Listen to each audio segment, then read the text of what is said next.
Natigil ka na ba sa pag-iisip tungkol sa kung ano talaga ang nangyayari kapag nakatalikod ang amo? Sa pagitan ng tahimik na mga pasilyo at pagod na hitsura, ang ilang mga kwento ay hindi kailanman umabot sa boardroom, maliban na lamang kung may nagpasya na makinig ng buong puso. At iyon mismo ang ginawa ng CEO na ito. Hinubad niya ang kanyang suit, isinuot ang kanyang frontline na uniforme at naglakad ng hindi nagpapakilala sa sarili niyang negosyo. Ang intensyon ay simple, upang maunawaan kung bakit nawala ang mga ngiti, kung bakit nagrereklamo ang mga customer at kung bakit napakaraming empleyado ang umaalis. Ngunit ang narinig niya sa supermarket na iyon mula sa bibig ng isang batang cashier na umiiyak ay higit pa sa isang problema sa pamamahala. Ito ay isang tahimik na sigaw para sa dignidad. Ito ay isang totoo, nakakaantig na kwentong Brazilian tungkol sa pagbabago, katapangan at ang kapangyarihang makita ang iba. Kung sa tingin mo ang pamumuno ay tungkol lamang sa mga numero at layunin, maaaring kailanganin mong marinig kung ano ang sinabi ng empleyadong ito. Dahil pagkatapos noon, wala nang pareho. Eduardo Mota, presidente ng supermarket chain Bagong Henerasyon, ay hindi mapakali. Pamamahala ng higit sa 110 mga tindahan sa buong Brazil, nagsimula siyang mapansin kung ano ang hindi mapapansin ng marami. Ang mood sa mga empleyado ay maasim at ang mga reklamo ng customer ay dumarami na parang anay sa sinaunang kahoy. Noon siya nakagawa ng matapang na desisyon. Hinubad niya ang mamahaling suit jacket, inilagay ang gold badge sa drawer at naging Marcelo Diaz, isang ordinaryong walang trabaho na bagong dating sa Belo Horizonte. Hindi nakaahit at may bit-bit na suot na backpack, pumasok siya bilang isang bagong dating sa isa sa mga pinakalumang tindahan ng chain, kilala sa mataas na staff turnover nito at tense na atmosphere behind the scenes. Ito ang perpektong lugar upang makita kung ano ang hindi isiniwalat ng mga ulat. Sa pagdating, naramdaman niya ang bigat ng panghihina ng loob sa hangin.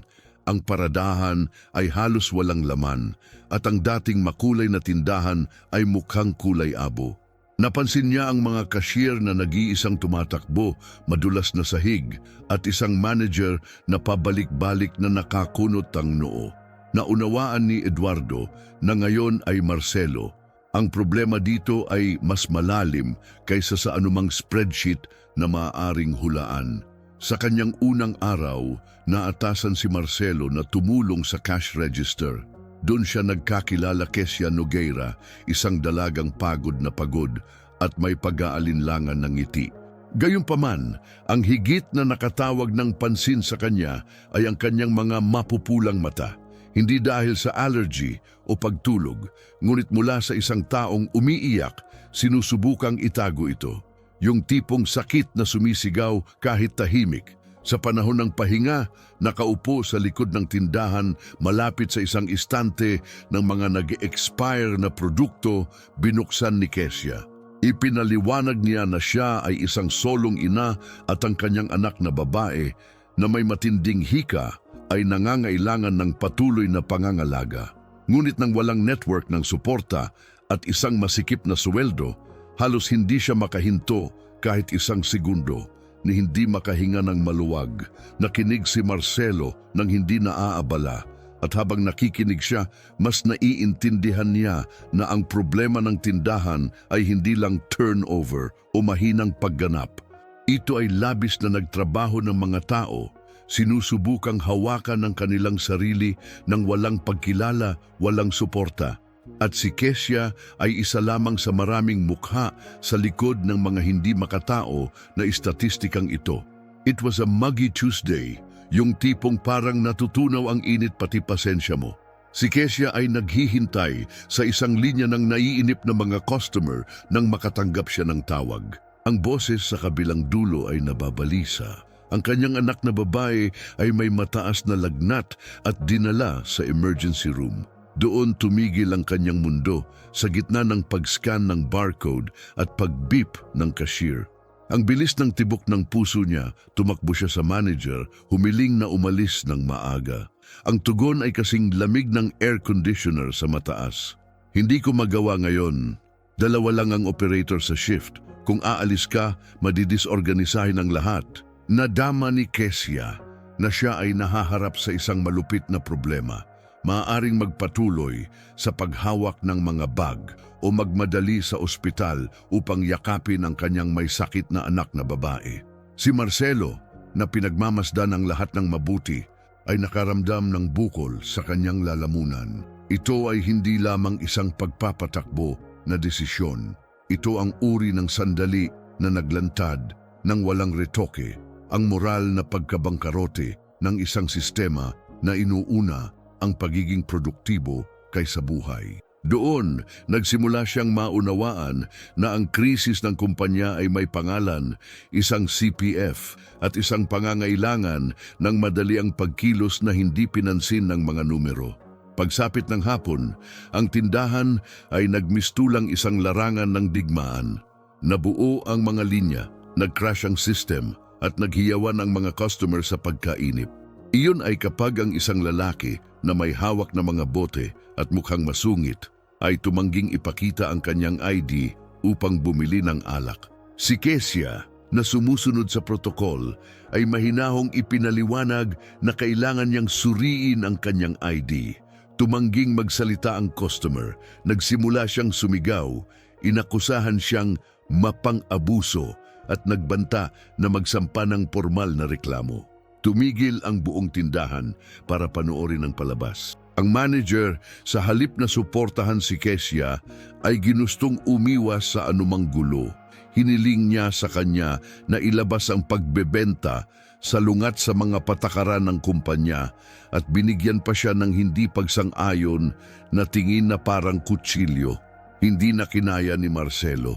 Siya ay namagitan ng maingat, sinusubukang i-diffuse ang sitwasyon ngunit hindi pinansin ng kanyang superior.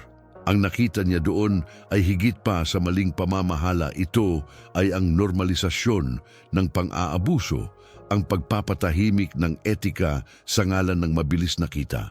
At sa huli si Kesya, sa sandaling muli, ay natalo ng isang sistema na pinipiling pasayahin ang kliyente kahit na sa kapinsalaan ng dignidad ng mga empleyado nito.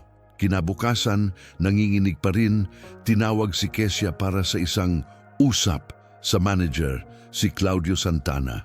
Maliit, masikip, at walang bintana ang silid, ang tipikal na lugar kung saan ang mga katotohanan ay binibigkas sa pananahimik na mga tono, ngunit masakit ng malakas. Ang kanyang tono ay tuyo, halos hindi personal, at ang nilalaman ay mas masahol pa.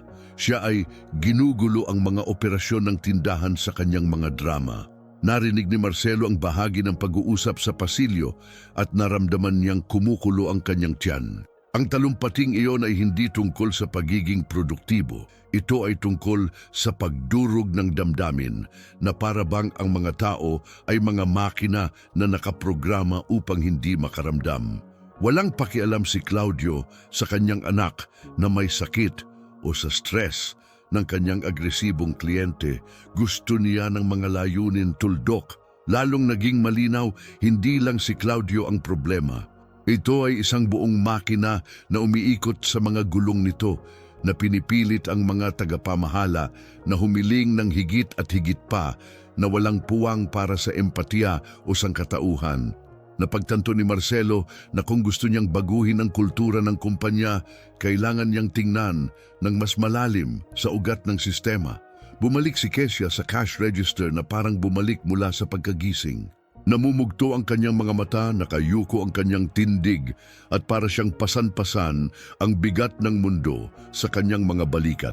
Si Marcelo, na may bukol sa kanyang lalamunan, ay lihim na lumapit at sinabi ang tanging nasabi niya sa sandaling iyon, "Hindi mo kasalanan." At sa ilang sandali, muntik na siyang masiraan ng loob. Habang mechanical niyang iniskan ang mga produkto, ipinahayag niya na dumaan siya sa mas masahol na sitwasyon, kabilang ang pagkawala ng isa pang trabaho dahil nagmamadali siyang umalis sa trabaho para dalhin ang kanyang anak sa ospital. Sa mata ng kanyang mga amo, siya ay isang problema. Sa totoong buhay, siya ay isang babaeng nagsisikap na mabuhay ng may dignidad. Isang detalyeng hindi nakikita ng sinuman sa mga spreadsheet ng HR. Nadama ni Marcelo ang isang biglaang pagkaunawa. Ang problema ay hindi lamang isang insensitive na manager o isang hindi maayos na tindahan. Ito ay isang corporate mentality na tinatrato ang mga tao tulad ng mga numero at hindi pinansin ang kakanyahan ng mga nagsusuot ng uniforme araw-araw. Doon, sa gitna ng mga beep ng barcode at pilit ng ngiti, ay isang kagyat na katotohanan na nagmamakaawa na marinig. Kinaumagahan, tensyonado na ang kapaligiran nang pumasok sa tindahan ang isang lalaking nakasuot ng light-colored dress shirt at official badge. I'm Adriano Werneck from Internal Audit. I'm here to review your alcohol sales procedures. Mahinahon, ngunit mariin niyang sabi, natigilan ng koponan, namutla ang manager at si Kesia, napabuntong hininga siya. Habang naglalakad si Adriano sa supermarket, binabanggit ang expiration date at sanitation, ibinaling niya ang tingin sa mga cashier.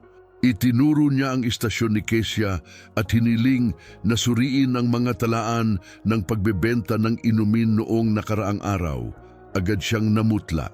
Naalala ang eksena kasama ang agresibong customer at ang utos na ilabas ang undocumented sale. Damang-dama ang tensyon. Nagbulungan ang mga empleyado. Si Claudio ay napabuga ng malamig na pawis at si Kesia ay nanginginig, sinusubukang panatilihin ang kanyang kalmado. Pinagmasdan ng mabuti ni Marcelo ang lahat. Alam niyang maaaring baguhin ng pagbisitang ito ang takbo ng kasaysayan, ngunit alam din niya na maaaring subukan ng hindi patas na sistema na sisihin ang mga hindi karapat-dapat. Nagsisimula ng umikot ang gulong at walang tigil ito. Sinubukan ni Manager Claudio na panatilihin ang kanyang kalmado, ngunit ang kanyang ekspresyon ay nagtraidor ng gulat. Nang banggitin ni Inspector Adriano ang mga posibleng irregularidad sa pagbebenta ng hindi dokumentadong alak, umiwas siya ng tingin at sinabi ang klasikong linya ng pag-aaksaya ng oras, "Mag-iimbestiga kami sa loob." Ngunit ang inspektor ay prangka. Kailangan itong iulat sa tanggapan ng rehiyon. Nang marinig ito, muntik nang mabitawan ni Kesia ang scanner. Alam niya na kung siya ang mananagot, nanganganib siyang mawalan ng trabaho. At mas malala pa ang pagkawala ng health insurance ng kanyang anak. Si Marcelo, matatag, ay nagpasya na makialam. Humiling siya ng pribadong pag-uusap kay Adriano at mahinahong ipinaliwanag ang nangyari, kasama na ang direktang utos ng manager na labagin ang pamamaraan. Sa sandaling ito, nagkaroon ng bagong kahalagahan ang tungkulin ni Marcelo bilang isang empleyado ng incognito. Hindi na lang siya nagmamasid, nagsusulong siya, nakipagsapalaran at nagsasalita para sa mga hindi karaniwang nakikinig. At doon, sa silid sa likod na iyon, nagsimula ang hustisya ng mahiyain na lumipat mula sa papel patungo sa pagsasanay. Alam ni Marcelo na ang simpleng pag-uulat ng mga katotohanan ay hindi sapat sa mga tiwaling sistema. Ang katotohanan ay nangangailangan ng patunay at nakuha niya ito.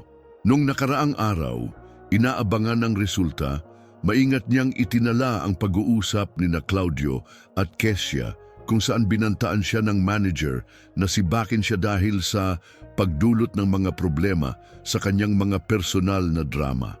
Ngayon, oras na upang ipakita kung ano ang nasa ilalim ng ibabaw. Sa susunod na pakikipag-usap kay Auditor Adriano, inilagay ni Marcelo ang kanyang cellphone sa mesa, pinindot ang play at tumahimik ang silid. Umaalingaw-ngaw na parang putok ng baril sa loob ng silid ang mga salita ni Claudio, malupit at insensitive. Napataas ang kilay ng auditor. Si Claudio, na nakatayo sa pintuan, ay namutla nang marinig ang sariling boses na nagsasabing, "Gusto mo bang pumili sa pagitan ng pagtatrabaho dito o pag-aalaga sa iyong anak, Kesia?" Pinasalamatan siya ni Adriano para sa material at sinabing binago nito ang buong konteksto ng investigasyon. Napagtanto ni Marcelo na ito ay isang mapagpasyang sandali, hindi lamang para kay Kesia kundi para sa lahat ng empleyado sa tindahang iyon. Hinahamon niya ang kultura ng kumpanya, inilalantad ang uri ng pamumuno na mas masakit kaysa sa nag-uudyok. At ito ay simula pa lamang. Bumalik sa punong tanggapan ng kumpanya si Eduardo na ngayon ay bumabalik sa kanyang tunay na pangalan at titulo, ay tumawag ng isang pulong sa mga direktor. Nakaupo sa ulo ng isang mahabang mesa at napapaligiran ng mga executive na may mahusay na pananamit, ibinagsak niya ang bomba. Kung patuloy nating babaliwalain ang nangyayari sa katutubo, hindi tayo magkakaroon ng kumpanya sa loob ng 5 taon. Ang sumunod na katahimikan ay nagsalita ng mas malakas kaysa sa 1,000 spreadsheet. Sa isang matatag na tono, inilantad niya ang lahat, ang pagbaba ng moral sa mga tindahan, ang mga mapang-abusong gawi ng ilang manager, ang hindi makatotohanang mga layunin, at ang kawalan ng suporta ng tao. Nagpakita siya ng data, mga ulat, at maging ang na-record na audio. Iminungkahi niya ang mga kagyat na pagbabago, kabilang sa mga ito, isang 20% na pagtaas ng sweldo para sa mga tungkulin sa pagpapatakbo at isang pakete ng emosyonal na suporta.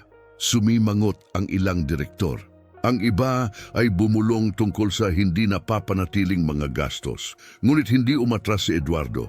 Sinabi niya na nakita niya ang kabilang bahagi ng barya, na narinig niya ang sakit sa sahig ng tindahan at nakita kung saan ang sistema ay nabigo.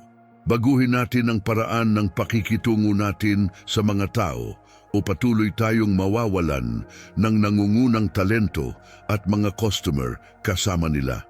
Ang pagpupulong na nagsimula sa paglaban ay natapos sa pagtatanim ng binhi ng pagbabago. Sa mga sumunod na linggo, si Eduardo ay hindi lang nagsalita, siya ay kumilos. Sinimulan niyang personal na bisitahin ang mga lokasyon ng chain, bagong henerasyon na nagpapakilala ng bagong code ng pag-uugali at mga halaga ng kumpanya. Sa bawat tindahan, inulit niya ang isang simple ngunit makapangyarihang parirala. Sila ay mga tao, hindi mga numero. At bawat empleyado na nakarinig nito ay nakadama ng isang bagay na nagbabago sa loob nila.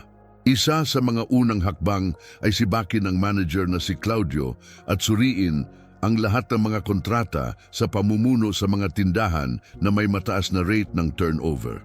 Nilikha din ni Eduardo ang Ethics in Service Pact, isang pangako sa pagitan ng mga leader at empleyado upang matiyak ang paggalang sa isa't isa, makataong layunin at aktibong pakikinig, isang bagay na halos hindi pa naririnig sa industriya.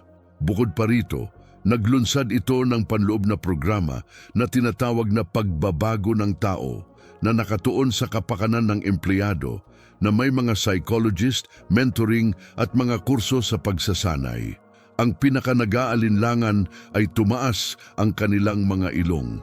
Ngunit ang mga nakakaalam ng sakit ng ranggo at naghain ng malapitan tulad ni Kesia ay naunawaan. Ito ang simula ng isang tahimik na revolusyon, ngunit may isang nasasalat na epekto at walang babalikan. Sa isang live na broadcast sa lahat ng mga tindahan sa buong bansa, direktang nakipag-usap si Eduardo sa mga empleyado. Walang teleprompter, walang rehearsal, mula sa puso. Inihayag niya ang bagong yugto ng kumpanya na nakatuon sa dignidad, paggalang at pagpapahalaga ng tao. Sinabi niya habang nakatingin sa kamera na ang mga nasa harap na linya ay hindi na makikita, ang epekto ay kaagad. Ang veteranong si Donna Celina na nagtrabaho sa tindahan ng Campinas sa loob ng 22 taon ay umiyak sa harap ng screen. When asked if that was true for her too, Eduardo replied, "Lalo na para sa iyo." At lumakad pa siya. Inihayag niya ang bonus ng katapatan para sa isang taong nasa kumpanya ng higit sa 10 taon at nangako na ang kultura ng takot at mapang-abusong mga kaso ay mawawala na. Ang isa pang simbolikong kilos ay ang paglikha ng anonymous na aktibong linya sa pakikinig, kung saan maaaring magulat ang sinumang empleyado ng pang-aabuso ng walang takot sa paghihiganti. Ang pagbabago ay napunta mula sa teorya hanggang sa pagsasanay.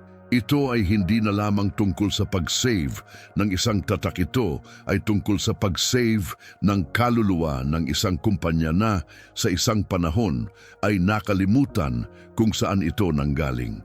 Ang tiwala ng mga nagsusuot ng uniforme araw-araw. Sinimulan ni Eduardo na makita ang pagkapangulo hindi bilang isang trono, ngunit bilang isang plataporma para sa iba na umakyat. Napagtanto niya na ang pamumuno ay hindi tungkol sa pagkakaroon ng lahat ng sagot.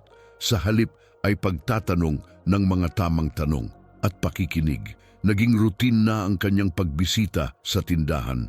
Walang mga paunang anunsyo, walang patok. Gusto niyang makita ang realidad nang walang makeup na nakabatay sa spreadsheet.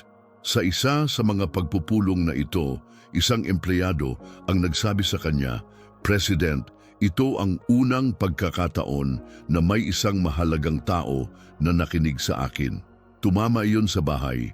Iyon ang uri ng papuri na hindi mabibili ng kampanya sa marketing." Para sa kanya, ang pokus ay ganap na lumipat, halaga para sa lahat ng kasangkot, hindi lamang para sa mga namumuhunan. At oo, alam niyang magiging magastos ang pagbabagong ito sa maikling panahon. Ilang pinuno ng rehiyon ang lumaban. Kinwestiyon nila ang mga bagong gastos, ang mga pahinga para sa emosyonal na pahinga, ang pagsasanay sa etika. Ngunit matatag si Eduardo, ang pangangalaga sa mga tao ay hindi isang gastos, ito ay isang pamumuhunan.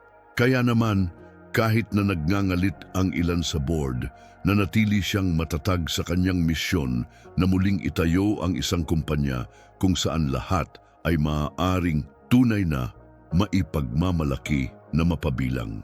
Alam ni Eduardo na ang magagandang salita ay hindi pumupuno sa mga shopping cart o nagre-renew ng mga kontrata ng supplier. Kaya malinaw siya sa kanyang payo. Binigyan niya ang kanyang sarili ng isang taong deadline upang patunayan na ang pamamahala ng tao ay maaaring maging, o higit pa, kumikita kaysa sa dating paraan. Kung hindi ito gumana, ibibigay ko ang aking badge. Nagdulot ng kaguluhan sa silid ang pahayag, ngunit ang oras ay nagsimulang magpakita ng lakas nito. Pagkalipas ng 3 buwan, bumaba ng 28% ang turnover ng tindahan. Ang social media na dating nagsisilbing channel para sa mga reklamo ay nagsimulang magpakita ng papuri sa customer para sa serbisyo. At ang pinaka-curious na bagay, ang mga empleyado mismo ay nagsimulang ipagtanggol ang kumpanya sa mga online na grupo at forum. Nang kusang loob, napansin din ng press. Nagsimulang i-highlight ng mga business magazine at HR portal ang new generation bilang isang case study sa ethical na pagbabago. At si Eduardo, malayo sa pagmamayabang, ay sinabi na lang, "Ginagawa lang namin ang dapat sa simula pa lang." Ang pagbabago ay totoo, nakikita at pinakamahalaga, nakikita ng mga taong pinakamahalaga, ang mga tao. 1 taon matapos ang paglalakbay na yon na nagbalat kayo bilang isang empleyado, ipinakita ni Eduardo ang mga bagong numero ng kumpanya. Lumaki ang kita, tumaas ang netong kita, ngunit nakakapagtaka, ito ang bumaba sa mga pagbibitiw na umani ng palakpakan mula sa board. Dahil ngayon, ayaw na ng mga tao na umalis sa bagong henerasyon. Nais nilang lumago sa loob nito. Sa panahon ng pagtatanghal, ipinakita niya ang mga larawan ng mga nakangiting empleyado, mga testimonial ng customer, at kahit isang sulat kamay na sulat mula sa isang empleyado ng paglilinis. Ngayon, parang parte ako ng isang bagay. Dati badge lang. Ito ay nagpakilos kahit na ang pinaka nag-aalinlangan. Sa unang pagkakataon, sinusukat ang tagumpay, hindi lamang para sa cash flow, kundi para sa klima ng tao ng kumpanya. Nagtapos si Eduardo sa pagsasabing ang pinakamalaking asset ng bagong henerasyon ay hindi ang kapital nito, ang mga tindahan nito o ang stock market share nito. Ito ay nakatuon, pinahahalagahan, nakinig sa mga tao. Dahil at the end of the day, iyon ang nagpapanatili sa anumang negosyong gustong tumagal. Tunay na relasyon, hindi lang komersyal na transaksyon. Ang pagbabago ng bagong henerasyon ay hindi lamang tungkol sa mga talumpati at numero. Naapektuhan din nito ang totoong buhay. Si Agnalda, isang warehouse operator sa loob ng mahigit isang dekada, ay nagpakilos sa lahat ng ibahagi niya iyon. Salamat sa bagong planong pangkalusugan ng kumpanya, sa wakas ay naoperahan na niya ang mata na matagal niyang ipinagpaliban. Ngayon nakikita ko na ang lahat kahit na kung ano ang naging kumpanya, nakangiting sabi niya. Ang isa pang kaso ay ang kay Renato, isang night stalker na nangungupahan ng 8 taon. Sa pagtaas ng sweldo at bagong bonus para sa collective performance, nakapagbayad siya ng paunang bayad sa kanyang sariling tahanan. Hindi lamang siya pumirma sa pag-upa, ngunit gumawa din ng isang punto ng pag-imbita sa kanyang mga kasamahan sa tindahan na sumali sa kanya sa paglipat. This house is the result of our teamwork, emosyonal niyang sabi. At si Kesya, sa kanyang katatagan, naipasok niya ang kanyang anak sa isang espesyal na paaralan at nagsimulang mag-aral sa gabi upang makatapos ng high school. Nang muli siyang makilala ni Eduardo, sinabi niya, ang bagong patakaran ay hindi lamang nagligtas sa aking trabaho, iniligtas nito ang aking pag-asa. Buhay niyang patunay iyon kapag ang isang kumpanya ay nagbago mula sa loob palabas. Binabago nito ang mga buhay ng buo. Sa pagkakaayos ng kanyang bahay, ibinaling ni Eduardo ang kanyang mga mata sa abot tanaw. Sa isang pulong kasama ang kanyang mga miyembro ng board, ipinahayag niya na ang Nova Gerasao ay handa ng umunlad, ngunit hindi na tulad ng dati. This time, we're going to expand consciously. Hindi ko nais na magbukas na lang ng mga tindahan sa labas ng Brazil. Gusto kong gawin din ang diskarte natin sa pamamahala ng human resource sa ibang bansa. Ang panukala ay nagulat, ngunit nasasabik din. Gumawa siya ng committee ng kultura ng organisasyon na gagabay sa kanya sa bawat bagong pagbubukas ng tindahan. Ang ideya ay simple, walang pagpapalawak, nang walang layunin, ang bawat bagong unit ay dapat na itatag sa mga haligi ng halaga ng tao, aktibong pakikinig at etika. Walang pag-uulit ng mga nakaraang pagkakamali, kahit na nangangahulugan ito ng mas mabagal na paglaki. Sa pagtatapos ng pulong, nagtanong ang isang miyembro ng board, paano kung hindi ito gagana doon? Mahinahong sumagot si Eduardo, kung gayon, babalik tayo, ngunit hindi na tayo babalik sa dati. At sa gayon, sa gitna ng mga madiskarting mapa at mga chart ng pagiging posible, naging malinaw na ang kumpanya ay hindi na naghahanap lamang ng isang merkado, ito ay naghahanap upang gumawa ng kasaysayan. May mga halaga, may katotohanan, may kaluluwa.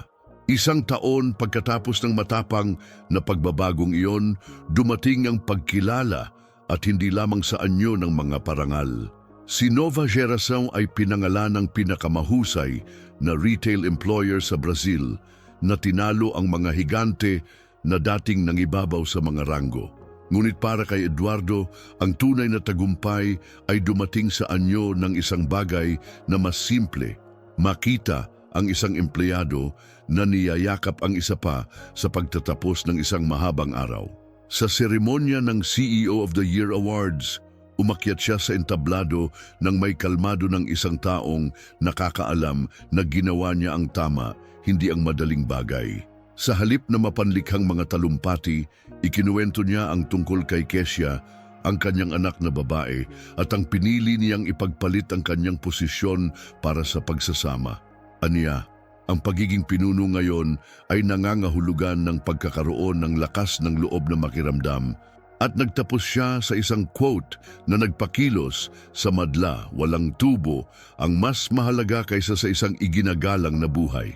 Habang lumilipad ang mga kislap ng mga photographer, maingat na ngumiti si Eduardo. Alam niyang malayong matapos ang gawain. Ngunit alam din niya na mula sa sandaling iyon, nagsimula ang isang bagong kabanata, hindi lamang para sa kumpanya, kundi para sa lahat ng naniniwala na posibleng gawin ang mga bagay sa ibang paraan. Ito sa paglipas ng panahon upang gawin ng mga ito ng mas mahusay.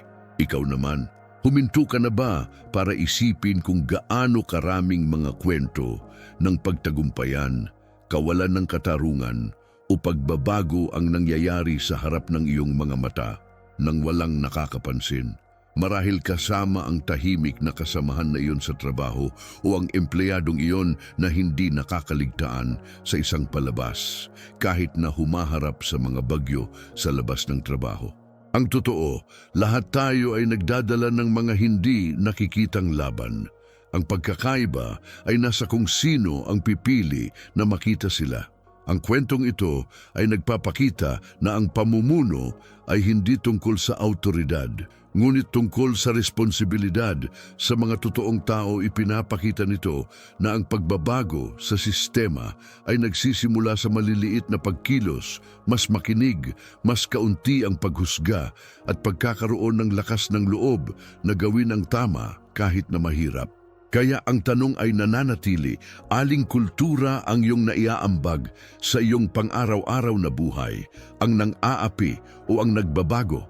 Kung naantig ka sa kwentong ito, ibahagi ito sa isang taong kailangang makarinig nito. At syempre, mag-subscribe sa channel at i-activate ang bell para magpatuloy sa pagsunod sa content na nagbibigay inspirasyon, pumupukaw at nagpapakita na posibleng gawing mas makatarungang lugar ang mundo simula sa kapaligiran kung saan tayo nagtatrabaho.